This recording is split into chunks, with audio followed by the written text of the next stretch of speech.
आपल्या गोठ्यामध्ये सुद्धा बरेचसे विजिटर येतात आणि प्रत्येक मुलाला वाटतं मला डेअरी व्यवसाय करायचा. युट्यूब चॅनल बघून किंवा असं असं तसं तसं या लोकांनी एवढे पैसे कमवले, त्या लोकांनी एवढे पैसे कमवले, हे अजिबात कुणी तसल्या युट्यूब चॅनलच्या कहाण्या किंवा तसल्या काही व्हिडिओ अजिबात बघायचा नाही. कारण प्रत्यक्षात त्या दूध व्यवसायामध्ये कमीत कमी 2 ते 3 वर्ष सुरुवातीची हा व्यवसाय समजून घ्यावा लागतो आणि हा व्यवसाय समजल्यानंतरच आपल्याला थोडे थोडे याच्यामध्ये पैसे दिसतात.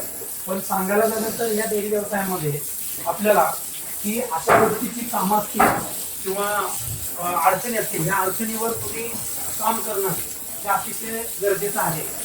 तर मित्रांनो, त्या दूध व्यवसायामध्ये उतरायचं असेल, तुम्हाला किती गाईपासून सुरुवात करायला पाहिजे. काही काही गोष्टी अशा आहेत की इथे युनिट आहे, या युनिटनुसार तुम्ही या ठिकाणी काम करायचं आहे.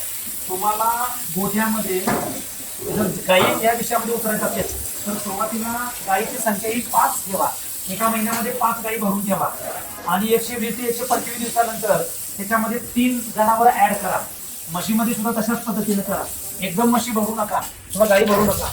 टप्प्याटप्प्याने या ठिकाणी आपल्याला हे काम करावं लागेल. तर या गोष्टी अतिशय महत्वाच्या आहेत.